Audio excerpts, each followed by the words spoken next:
So, you think you're inventive. There you are in your laboratory late into the night.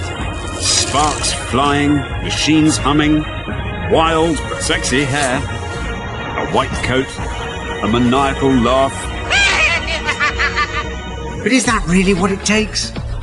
We're looking back in time at some of the best and weirdest inventions in history to learn just how you become a great inventor, defining all of our tomorrows and hopefully keeping hold of the profits today. There's an awful lot of history in the world. Too much, really. So let's skip all the boring stuff and get straight to the interesting bits.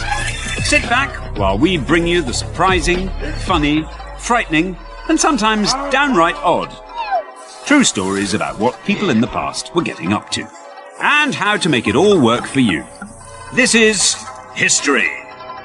The interesting bits.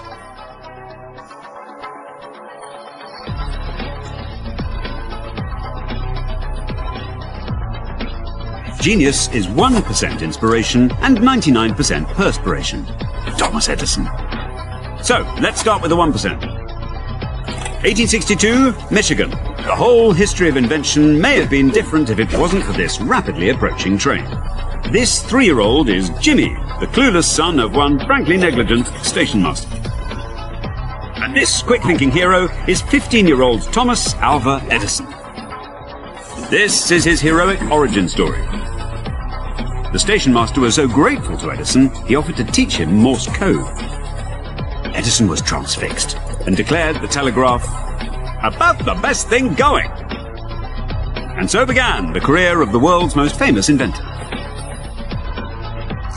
Edison, I think, was an inventor from the beginning because he was a very hyperactive child. So hyperactive, in fact, that his mother pulled him out of school and he was homeschooled. And I think it was there that he really learned the skill of self-learning and being taught in a very focused way. Edison's destiny was set by being in the right place at the right time. But sometimes the wrong place at the right time can be just as inspirational. Samuel Morse, whose communication system so inspired Edison, wasn't even an inventor. He was a portrait painter. In 1825, the city of New York asked Morse to paint Revolutionary war hero Marquis de Lafayette, and Morse was hard at work when an urgent letter arrived from his father. Your wife is dead. The letter had taken days to reach Morse, and by the time he made it home, he'd already missed his wife's funeral. We'll never know how much her death inspired his inventive mind, but after 7 years of brooding, he developed a rapid long-distance communications device using a simple dot and dash language. On the 24th of May, 1844, Morse sent the first message from Washington, D.C. to Baltimore, a line from the Bible suggested to him by the patent commissioner's daughter. What hath God wrought? Turns out Morse had wrought his magnetic telegraph company, which soon crisscrossed the USA, revolutionizing long-distance communication. Fortunately, you don't always need a tragedy to find inspiration. Sometimes just the thought of what might have happened is enough. Alexander Miles was one of the most successful African-American businessmen of the 19th century. So successful, he owned his own apartment building in Duluth, Minnesota. But the building had a design flaw. Its elevator doors had to be operated by the user, including his young daughter. If they weren't closed properly, another resident could fall down the empty shaft. This would be bad for business, and potentially bad for daughters. So, in 1887, Miles invented an elevator door that would close or open automatically, at the push of a button, when it's not gummed up. In the hope that no one would ever take the express route to the basement. I think a great inventor and the most successful inventors are able to spot the problem and actually find the solution. They often say that necessity is the mother of invention. Which is exactly what inspired our next invention. In the bitter New York winter of 1903, Mary Anderson was cold and wet in a trolley car. The reason she was cold and wet inside was that the driver had folded down the windshield as it kept getting covered in snow. This, Anderson thought, was ludicrous. What was needed was a simple way of keeping the windshield clear from the inside. One might almost call it a windshield wiper. Brilliant. Except manufacturers told Mary the idea was dangerous, as the wipers might hypnotize the driver.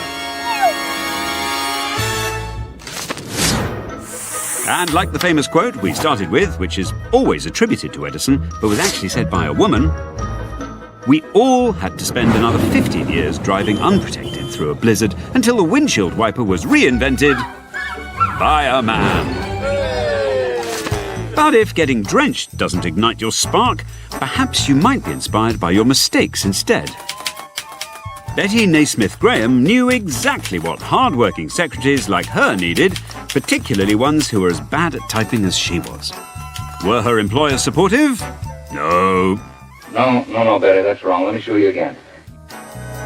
In fact, when she accidentally signed off a letter using the wrong company name, they fired her. What's wrong with her? She's a woman, isn't she?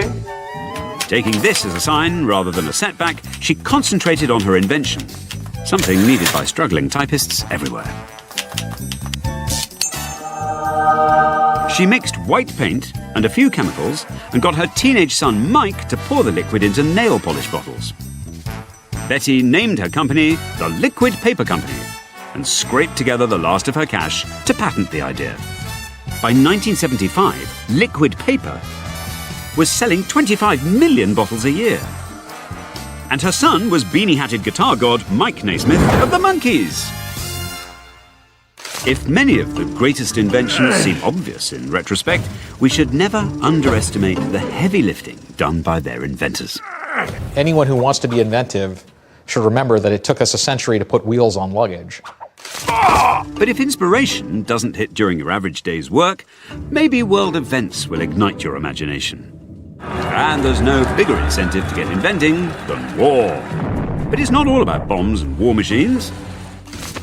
War drove the invention of wristwatches, sanitary towels, jet engines, blood plasma transfusion, along with some more left-field innovations. Geoffrey Pike was one of the great inventors. His idea was to produce an aircraft carrier that was larger than any other vessel built by man, and to have it made out of reinforced ice. That's right, an aircraft carrier made of ice. And he found that if you add wood pulp to water and then freeze it, you create this new substance which has the same tensile strength as reinforced concrete.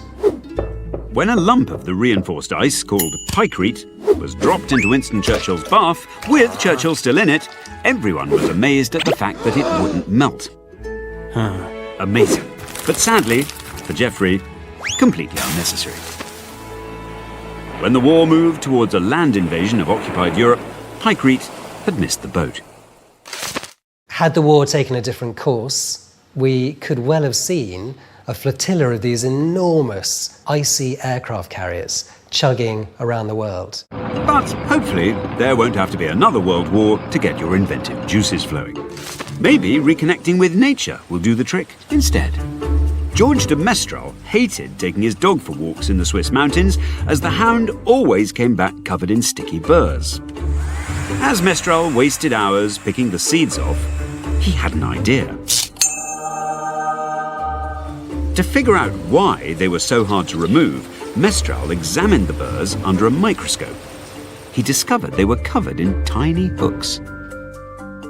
So many inventions are inspired by nature. In fact, there's a whole field called biomimicry that copies nature to find solutions to engineering and technological challenges. Mestral's discovery gave him the idea for a fastening made up of one material covered in tiny hooks and another covered in tiny loops. When he submitted his invention to the Patent Office in 1952, the name he chose was a combination of two French words: velour, velvet, and crochet, hook. Velcro. Saviour to those of us not blessed with the ability to tie shoelaces, and proof that good ideas often hide in unusual places. A number of inventors say it all came to them in a dream, which is odd as you might think they'd like to take more credit.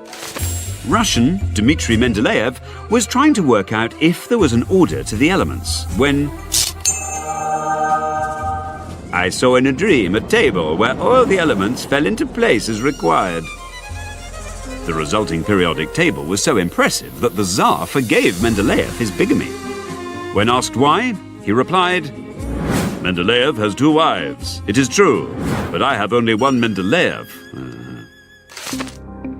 According to Indiana University, it was a dream of 2 intertwined serpents which gave James Watson the idea that DNA might be a double helix. Although the painstaking work of Rosalind Franklin taking X-ray photographs of DNA might also have been a factor. Someone you'd never find sleeping on the job was Thomas Edison.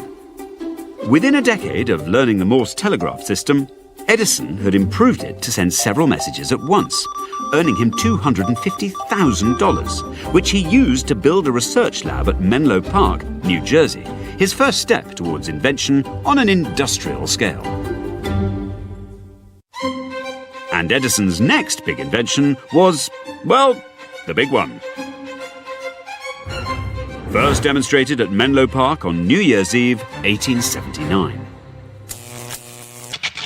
Eventually, what he came up with was a filament that was made of essentially sewing thread, cotton. He managed to thread it through this glass vessel, fill it with a certain type of gas, and that was it. That was the light bulb. Inventor Thomas Alva Edison, after years of work and experimentation, had perfected the electric light and overnight transformed the whole appearance of the homes and streets of the civilized world. But regardless of where your inspiration might come from, it's of absolutely no use if you can't see it when it hits you in the face.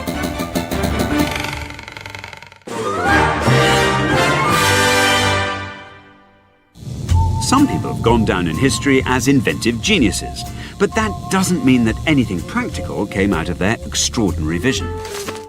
We might think of Leonardo da Vinci as the ultimate genius inventor, but his notebooks filled with extraordinary ideas for tanks and flying machines were only rediscovered long after they could have had any real impact.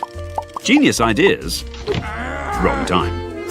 A truly great inventor should be able to see the opportunity in their creation, even if it seems catastrophically lame, visibly weird, or even just patently useless.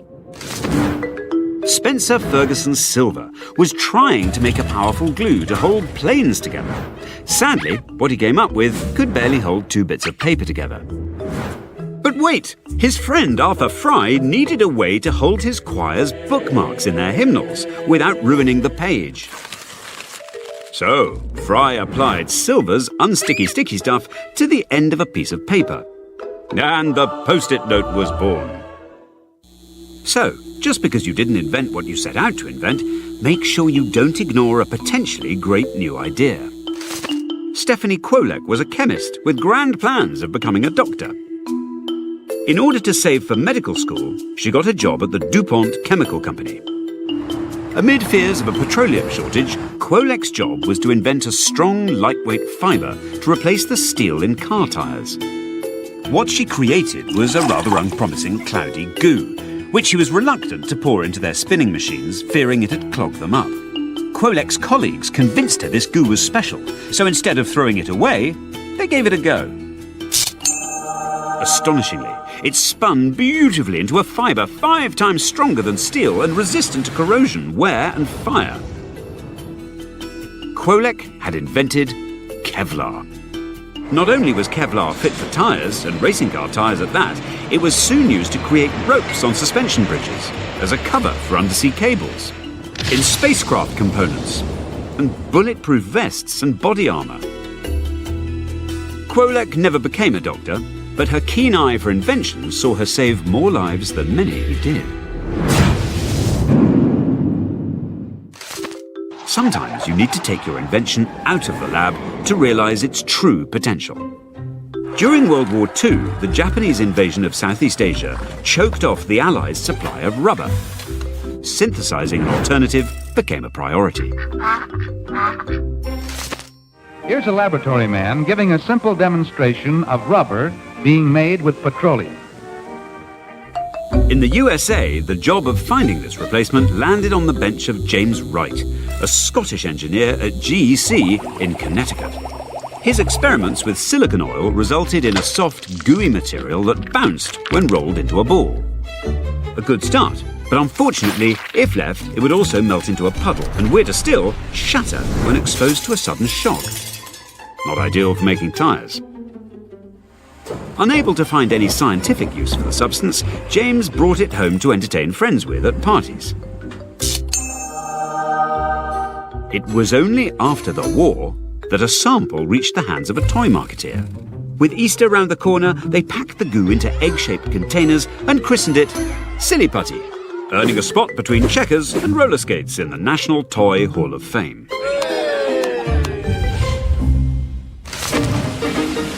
War has done a lot for toy manufacturers. In 1943, a military engineer working on the engine rooms of battleships also ended up bringing silly joy to millions after he knocked a torsion spring off a table.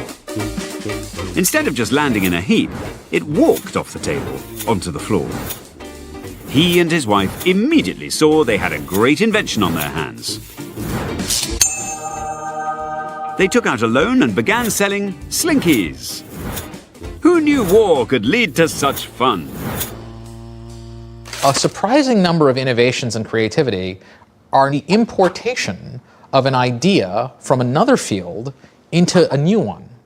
So we think of Henry Ford as the inventor of the assembly line. Henry Ford visited a slaughterhouse where he saw the cattle were taken apart to produce beef. That line is called the disassembly line. And what Henry Ford realized was that the disassembly line could be reversed to make cars. There have been many people willing to risk life and limb to achieve the dream of soaring off into the heavens like the birds. Those who succeeded and lived got there through a process of trial and error. The hallmark of an inventor is someone who is not disillusioned by their failures, by prototypes not working. They need to have a real curiosity to experiment and learn from mistakes. But rushing to try out your brilliant idea without proper testing can have painful consequences. Meet Alma of Malmesbury, an 11th century monk with a heap of faith and some rudimentary engineering skill.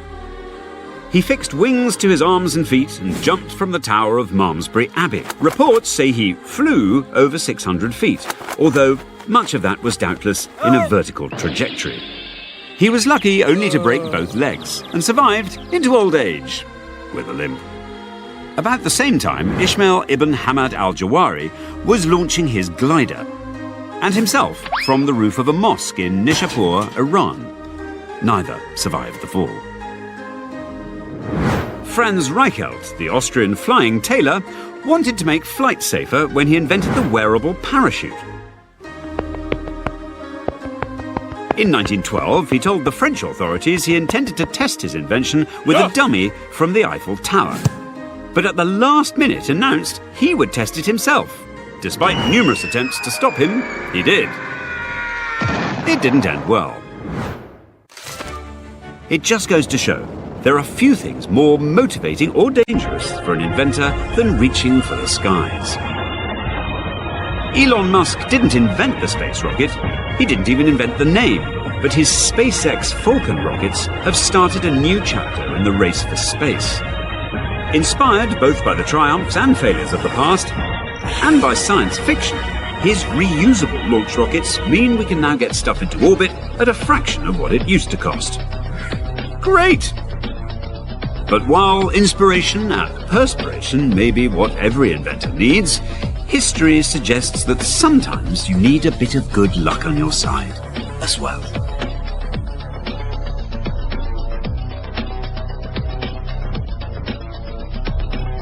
It's claimed Edison only ever invented one thing by accident: the phonograph. One summer night in 1877, he and his team set out to record the clicks of a telegraph key. They attached a needle to the back of a mouthpiece from one of Alexander Graham Bell's new telephones. Its point inscribed the vibrations from the sound onto a moving strip of paper. But Edison had a moment of enlightenment. What if they tried talking into the mouthpiece and then played it back? Really inventive people have this tendency to be able to look at things in a different, right? I look at this and see the way that everyone uses it, and you look at this and see in a way that no one uses it, even though it's the same thing. It seemed something of a long shot. But cheered on by his colleagues, he gave it a go, and by the end of a long night with a big dose of good luck, Edison had captured the first replayable recording of a human voice. His own. Mary had a little lamb. The real genius of Edison was the ability to see the real value in an idea, whether that was his own or other people's. But it's a fine balance between having a clear vision of what you want to invent and ultimately just have a real curiosity and determination to see your ideas through. If the invention of recorded sound is a world-changing accident, how about one that has saved and continues to save millions of lives around the world? Alexander Fleming was lazy, at least when it came to cleaning up. So it wasn't surprising that he came back from holiday one day in 1928 to find a bunch of bacteria-filled Petri dishes now covered in mould. What did come as a surprise was that the mould seemed to have killed the bacteria. And Fleming's unwillingness to do the dishes had led to the isolation of the first antibiotic. Penicillin is now ready for use by the physician. And it arrived just in time to save the lives of thousands of wounded soldiers and civilians in World War II. It obviously pays to keep at the inventing game. You never know when fortune might strike.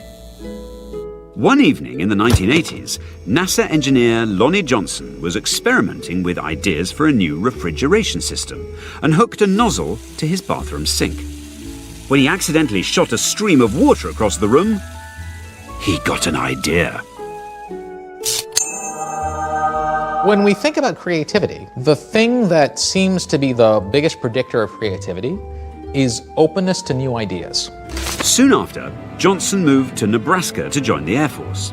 But his accidental discovery was still on his mind. So by day, he worked on the first B-2 stealth bomber, and by night, he carved out pieces of plastic to create the Super Soaker. The invention took the world by storm and has been a splash hit ever since. Sometimes inventing luck and success is less about what you do as when you do it. Lydia Estes Pinkham's vegetable compound was not a unique invention as such. Her tonic was probably no different from 1,000 other cures available in the 19th century USA. But it certainly got many glowing testimonials, not least from members of the US temperance movement. But they may have been shocked to learn that they'd been knocking back an 18% proof alcoholic drink, stronger than most sherries. As a medicine, Pinkham's vegetable compound was exempt from the 1920 prohibition laws, and by the end of the dry decade, the company was turning over the equivalent of $50 million a year. Cheers! So, if luck has been on your side and you're holding the plans to a truly great real invention, now is not the time to kick back and relax.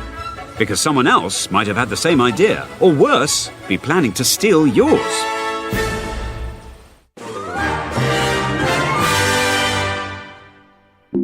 So, if you've been inspired by nature or got lucky with explosives, you also can't ignore the effect of sheer effort.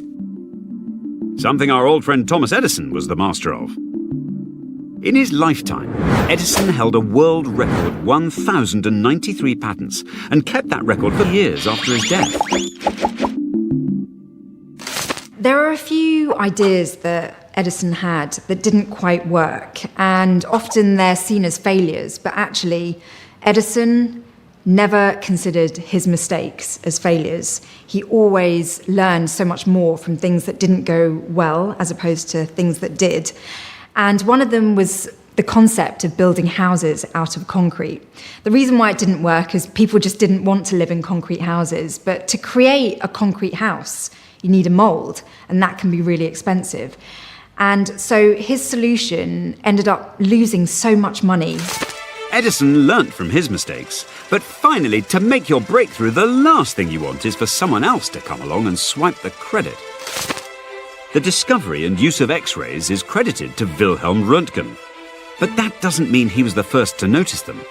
On the day in November 1895 when Röntgen made his breakthrough, he was experimenting with German physicist Philipp Lenard's modified cathode ray tube. Röntgen noticed some of Lenard's rays behaved differently and would pass through flesh but were absorbed by bone.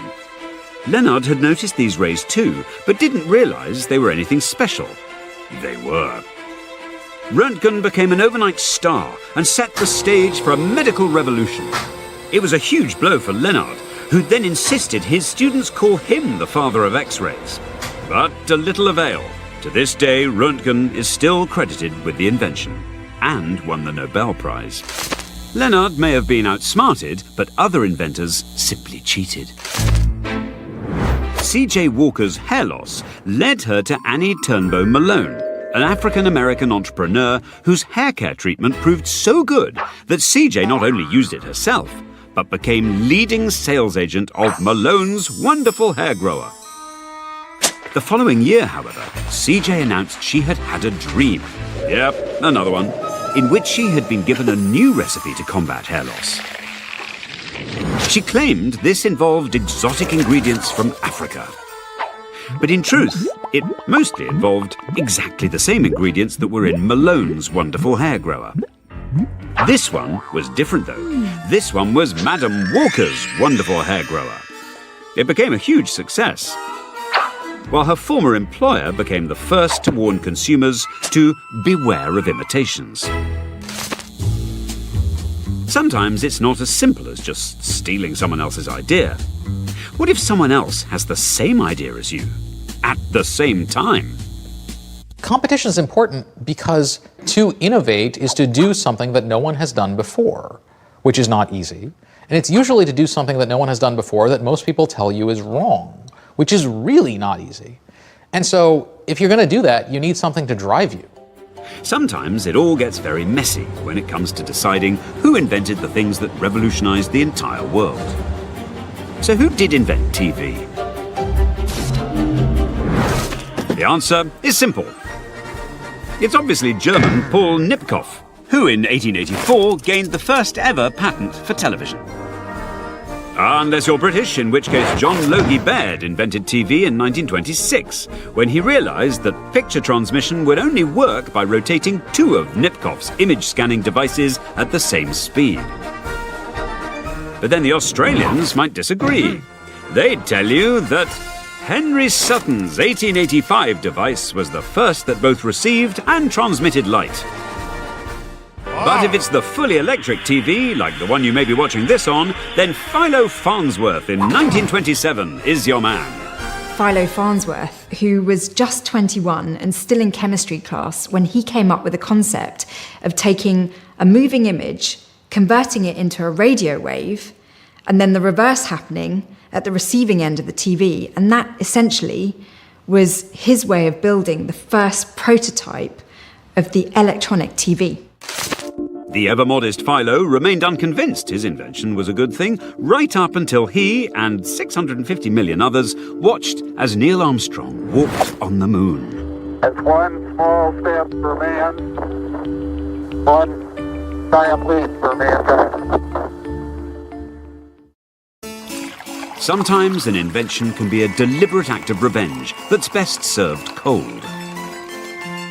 What really annoyed Louis Pasteur, inventor of milk pasteurization, was that France had lost the Franco-Prussian War in 1871. So cross was he that he insisted that every scientific paper he published contained the statement, "Hatred towards Prussia, revenge, revenge."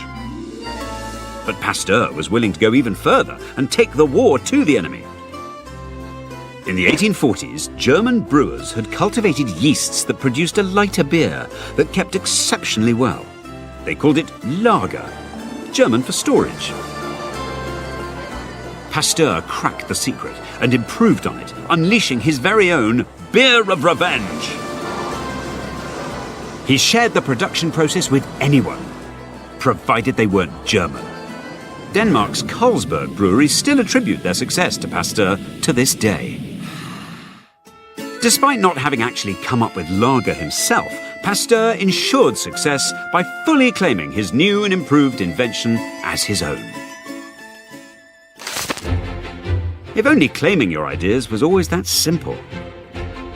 Hedy Lamarr was famous for being a beautiful movie actress, but 7 years before she played Delilah to Victor Mature's Samson, she also jointly invented US patent 2,292,387 for a frequency-hopping device intended to make it harder to jam radio-guided torpedoes during World War II. It's a technology that is still in almost every mobile device, so most of us can thank Hedy for making us constantly contactable. Now there's an invention that changed the world. Lamarr wasn't recognised for her wartime invention for over 40 years, perhaps due to the fact that she was originally Austrian. But far more seriously, because she was a woman. History suggests there are rather a lot of women whose contributions to science and technology don't get the credit they deserve. Charles Babbage usually gets the credit for the invention of the mechanical computer in the mid-19th century.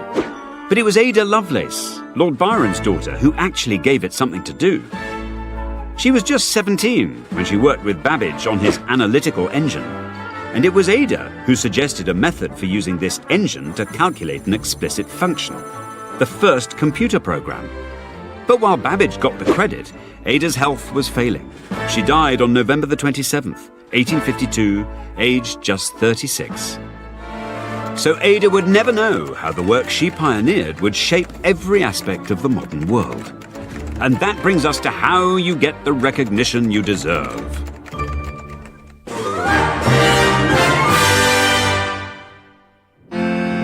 Genius Isaac Newton was in an uncharacteristically modest mood when he said, "If I have seen further, it is by standing on the shoulders of giants." Newton was describing something central to the world of invention. We seldom make history without building on the incredible achievements and ingenuity of those who have gone before. So how do you go about becoming one of those giants, celebrated for your genius invention for all time? Or at least get the recognition you deserve? In the past, you might be rewarded with a plum job and even a title by a grateful monarch keen to show how progressive they are. When not getting involved in transatlantic disputes over lightning rods and independence, England's King George III was an enthusiastic and big-spending sponsor of scientists, like William Herschel, who built the biggest telescope the world had ever seen. In the 19th century, the Emperor of France had more down-to-earth concerns. Louis Napoleon III set up a competition for inventors to create a substance to replace butter for the less prosperous classes. Being the only entrant, Hippolyte Mege-Mourier stood a good chance of taking the prize. His recipe, however, was a shade unusual.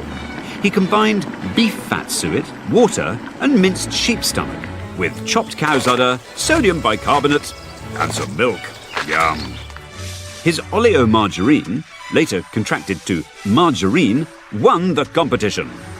The French weren't buying it, but it did very well in the British market. If you don't have access to royal favour and a dead cow, perhaps a trip to the patent office will assure you a place in history. Though you could just end up being one of a very big crowd. In the USA, by 1965, patent applications had hit 100,000 per year. By 1996, that was now over 200,000. By 2010, more than 500,000, and it's still growing. Perhaps not patenting your invention is a better way of standing out from the crowd. Judah Folkman was an extraordinary doctor and eventually cancer researcher, but he started out as a surgeon. He goes to Harvard Medical School at the age of 20. After his second year at medical school, He takes a year off to do research, which is normal. Many Harvard medical students do that. In his year off, however, he invents the pacemaker. And the first ever commercially available pacemaker was launched by 3M based on his designs, which Dr. Folkman refused to patent because he thought they were too important a contribution to public health for him to profit off of them. No matter how altruistic, in the modern era you can be a genius whose inventions have completely redefined the way we all live and work, and still most people have never heard of you. Like this other great pioneer of computing. No, not him. Or him. Or him. We're talking about Doug Engelbart. And the fact that I'm going to come to you mostly through this medium here. Based in Stanford, Engelbart's team were inspired as much by LSD and the Grateful Dead as any scientist.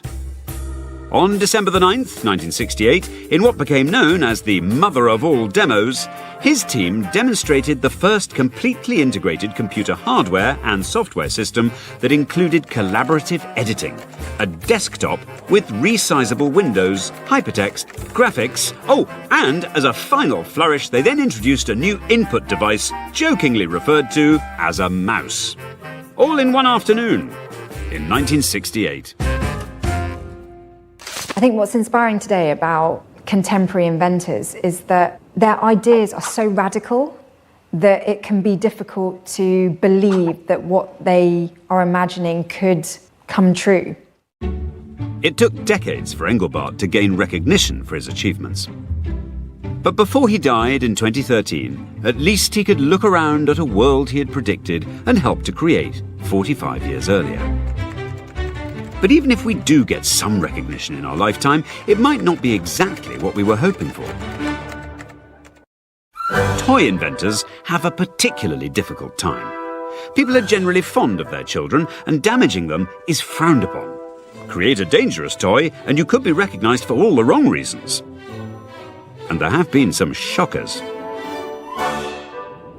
The 1950 Gilbert U-238 Atomic Energy Laboratory was a chemistry set for kids that contained real radioactive materials and a helpful comic book explaining how to split the atom. It didn't sell, which is probably just as well.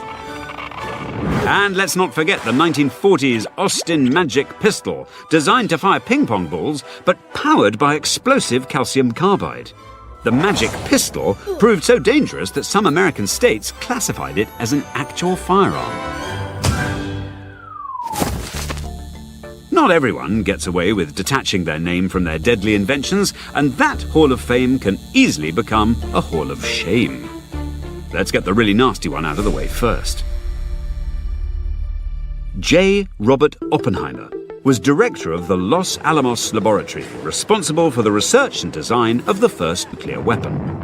This gained him the unfortunate title, Father of the Atomic Bomb. Oppenheimer was even more self-critical. So when Oppenheimer saw the Trinity test, the first ever detonation of a nuclear weapon, he said, "I have become death, the destroyer of worlds." He's quoting the Bhagavad Gita, the great Hindu text. Invention changes the world. So we need inventors to have a conscience because the consequences of their inventions resonate through history. Unluckily for Oppenheimer, he has gone down in history as the inventor of something many of us wish didn't exist. But at least we don't call it the Oppenheimer bomb. Poor old Joseph Guillotine is remembered today for, well, this. The guillotine. Except Guillotine didn't invent it. He just suggested that if execution must happen, it should be made as quick and painless as possible. Initially, the machine was called a Louisette, after one of its actual inventors, Antoine Louis, but the name didn't stick. What did stick in everyone's head was a comic song that wrongly associated guillotine with the device. Thanks to one song, the man and the machine became inseparable. And today, he's not remembered for introducing the first vaccination to France, but for a life-ending contraption that he had little to do with. The last execution by guillotine in France took place on the 10th of September, 1977. But let's not give up too early. Not every inventor ends up associated with mass loss of life. There's a chance, if a small one, that we might actually make it to eternal fame. Here's a man whose fame really does still seem to have traction, thanks to his invention of rubber tyres. Yes, it's Mr. Charles Goodyear. Charles Goodyear plunged his family into poverty to be an inventor. What he's trying to do is find a way to harden rubber. So when rubber comes off of a plant, it's really sticky and you can't really do anything with it. And the key was to find a way to harden it. And somehow, this man does it. Goodyear was experimenting with mixing rubber and sulfur when he accidentally dropped some on the stove, where it turned into hardened rubber, a process we now call vulcanization. And the rest was very lucrative history? Not quite. Goodyear ran into manufacturing and legal troubles and ended up losing all his patent rights. He doesn't even have anything to do with the immense tyre company, and it could only really happen to him. So poor Charles Goodyear figured out how to harden rubber and had absolutely nothing to show for it. But at least his name and association with his great invention lives on in the mighty Goodyear Tyre and Rubber Company, founded in 1898. None of that was ever going to happen to Thomas Edison, as brilliant a businessman as he was an inventor. Perhaps Edison's greatest achievement, though, was to mass-produce invention itself, with his establishment of the world's first industrial research and development facility, Menlo Park, New Jersey. He came up with a questionnaire, and the questionnaire involved really kind of lateral thinking questions about opera and culture and things that were non-sciencey and technical. So clearly he wanted to hire people who were very well-rounded, and I think it was important to him to select the right people for this technological hub. At Menlo Park, he built an extraordinary campus filled with super inventive people, and then profited from their work. It's a system of development and invention on an industrial scale that's now common in almost all big companies. So how much credit should Edison get? I personally feel that he must have been brilliant in thinking laterally on a lot of ideas that had already been invented or developed, and he just took them to the next stage. That to me is a sign of a brilliant engineer and inventor. Building a brand while building the world of tomorrow was possibly his most influential invention of all. Once technology progresses, it opens up new possibilities that we must contemplate, and we don't know where they go. And it's particularly important for inventors in the modern context to have a conscience, because they often retain control of the shape of their technology for a very long period of time. When Edison died in 1931 at the age of 84, communities around the world dimmed their lights to mark the passing of a genius inventor. It's no accident that the light bulb has become the universal symbol of inventive inspiration. The light bulb moment. So, what have we learned? First, don't spend too long looking for a good idea. Take a nap. One might just find you. Second, if the ideas are proving a little elusive, you can always borrow someone else's. Never get on the wrong side of Louis Pasteur. Think twice before being your own guinea pig. And remember, kids prefer silly putty to plutonium. But most of all, if you have a good idea on your hands, for goodness sake, name it, claim it, and reap the rewards before anyone else does.